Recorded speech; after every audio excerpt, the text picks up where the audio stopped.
Glenn has been giving us his story about a pivotal moment in his life, and so we're going to capture this story from the moment when Glenn got into the ambulance. Should we start there? Yes, why not? Okay. Why not? So my experience of being shot and feeling a little bit like I wasn't alive anymore started when we got onto the tar road, and I remember distinctly the paramedic saying, we're losing him, we need more oxygen. And then this part I don't remember, but they got the defibrillators out and started with their trying to shock me back. But the thing is, I didn't know about this. By then, of course, I was unconscious. And what was really beautiful for me was to be in a restaurant 9 months later to the day after I was shot. And I saw the guy next to me at the table, and I recognized him, and I said to my friend Karen, I've got to speak to this man. I'm sure he's a paramedic. And it turns out he was. So when I introduced myself to him, he just said, I'm sorry, I don't know who you are. So I had to explain what was going on. And I said, I'm sure you were the guy that took me from Chartwell, and we went to Olivedale Clinic, etc., and then to Sunninghill because the hospital wouldn't take us. And then he suddenly burst into tears and realized that I was one of his patients, and he kept saying, I'm so sorry. And I said, but you've saved my life. I'm so grateful to you. And he said, no, I'm sorry I didn't come and see you in the hospital because you didn't make it. And I thought to myself, okay. And then he started explaining to me that in fact what had happened was 20 minutes before they got to the hospital, I'd already died. They'd lost me, as they were saying, and he pulled a sheet over my head, and they were very upset about that because he just said, when we were working on you, you kept saying to us, don't worry, everything will be all right. Don't worry, everything will be all right. And they were very upset. So he was devastated that he didn't come and see me in the hospital. But what he did tell me was very, very interesting, because he filled in the gaps. I thought I'd been having a dream, you know. So he told me that they lost me, and that they were looking after my friend Charles, because the both of us were in the ambulance together, and they wheeled me out the back of the hospital, and one with a sheet over and Charles without.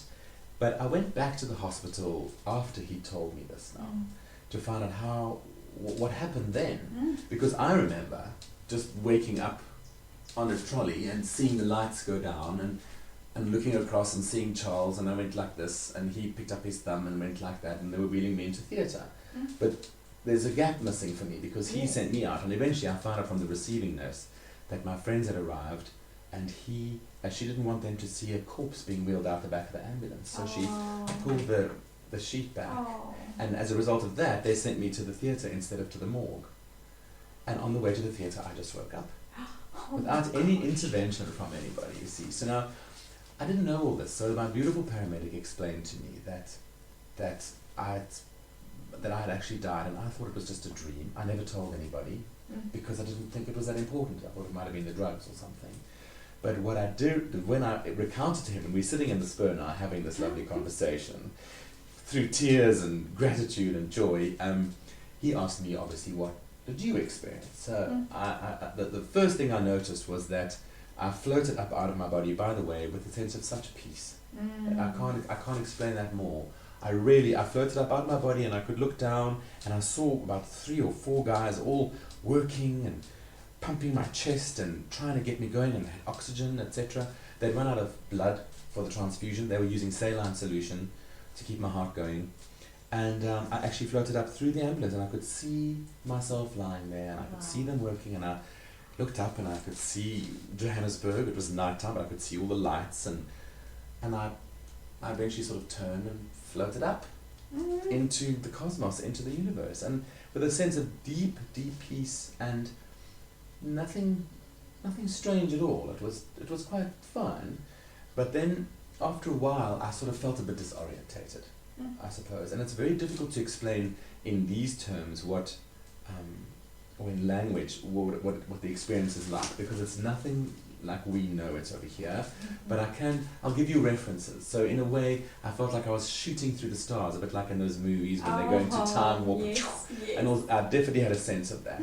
And then almost like a tunnel kind of experience. I wouldn't call it a tunnel, but it was a tunnel experience.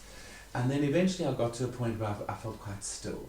And then I realized that I was very conscious of me being me, but I also knew straight away that I didn't have a body. And it wasn't a strange feeling at all. But if you can almost imagine like an egg-shaped being, Yes. I had a sense of my eyes being at the top of my egg-shaped being without a body. So I kind of looked down. My awareness looked down because I didn't have eyes and I didn't have a body. And I noticed this beautiful swirling massive light. And I thought, oh my goodness, this is what I really look like. This is what we are like when we're not in our bodies. And it was the most extraordinary feeling because it's bliss and peace and wonder and amazement. I think I was still very much in my human consciousness still, so I was still blinking and getting used to this beautiful energetic swirl of light that I recognized myself as. Yeah. Okay, so that was quite an extraordinary moment. And then I also looked again and I thought, let me look closely at these lights. And this is the part that really blew me away, was that when I looked closer, they were actually stars and galaxies. So we're not necessarily 6 foot tall when we leave these bodies and we go into spirit. We can be anything. And I think obviously our boundaries between us and the cosmos, or us and the rest of the universe, is a little bit blurred. But I had this sense of being so massive that I was like looking after this little piece of the universe. It really felt like that was all contained within me. And I thought, what? That's amazing. It was really quite a revelation for me.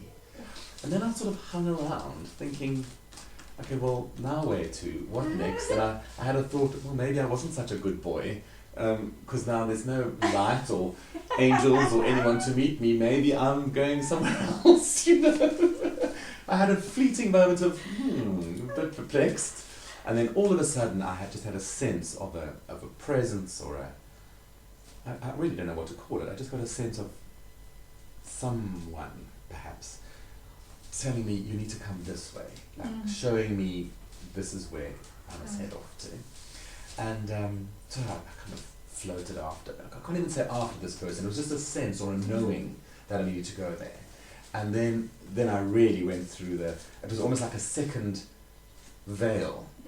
And then I went into a place of complete light. There was just light. And no more stars, no more galaxies. It was really like another dimension. That is how I can describe it. And then, of course, the peace and the bliss was very, very strong. And I got a strong sense that there was a source of this light, and it was coming from over there. And I immediately felt, oh, I've come home. This is, see, it always makes me very emotional. This is where I come from. Yeah. This is it. This is home. And then I also got a strong sense of like the creator, the source, like you're coming back home. I don't know what other word to use. And then a beautiful sense of a conversation, a profound conversation, and feeling very humbled, a sense of deep gratitude, not supplication, but just, oh my goodness, this is extraordinary. The magnificence, the infiniteness of this light became very apparent to me, and that I really got a sense that I was just a little piece of it. So I was little and that was big. Even though that's not strictly true, it just felt like that at the time, because my later sense of it is that we are all just that. There's no difference, actually. But anyway, in my little human consciousness, there was the sense of me listening and having a conversation and feeling very good, and a very strong sense as well of being given an option. Do I want to go back to continue this journey or this work, or would I like to go home? And another reminder to me that twice before in my life I'd had an opportunity to go back. Once when I was 3.5 and I nearly drowned, and my dad pulled me out by my foot from under a washed away sandbank, and the other time in a car accident. And I never realized how close I came on those 2 occasions until I was there, and it was made clear to me, you've been given a few opportunities to come home. And I decided, no, there's just too much. There's just too much going on. There's too much life down there. and then the next thing I woke up. So it wasn't sort of an extrication or anything. It was just from this beautiful space of being in the presence of light. I woke up, and that's when I was in the hospital, going towards the theatre. Thumbs up. Thumbs up, and I looked at Charles, and I just went, there you go, and he looked at me. We were both of course, we very sedated, and it was, I think what did they use, maybe morphine or something for the pain, because the pain was just so hectic, that's indescribable. But I thought this was a dream. I thought this was all a dream, and I never told anyone for 9 months, until this man in the spur told me his side of it. His side. And suddenly the memory comes back, and this is like a factor with people with near-death experiences. It's an experience that you never forget, because it's so real, and it's so beautiful that there's no forgetting it, and somehow it sits within our knowing, in our mind, and it comes through at the perfect moment, and you really did find it in the perfect moment. Yes, and I think what's more incredible for me is that I thought, well, I asked myself afterwards, what is it that I came back for? And I knew that one of the things that was very strong inside of me was, I've come back to hold the love vibration. It is the essence of this whole universe. That is without a doubt. I know that for sure, like Oprah says. You do. I know that love is at the core of everything, because there wasn't even a hint of anything remotely scary or dark or anything.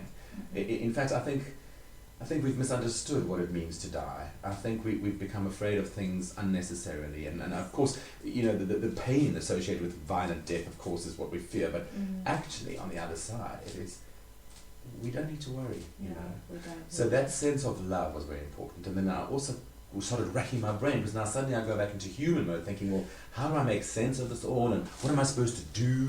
Which of course is the wrong question. Yes. Because who you are is actually That's the right. question. Got nothing to do with doing. Exactly. And then you've also got to trust that that's true.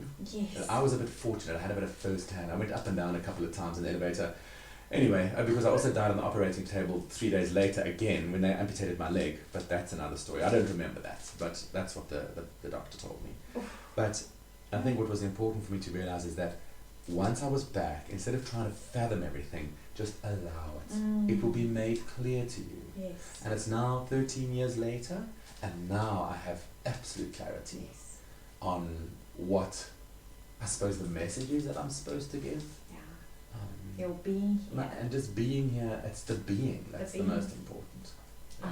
We're going to stop there for a minute, because it's just such a big story. It can go on, but let's do it in little pieces, bite-sized chunks. Thank you. Ben.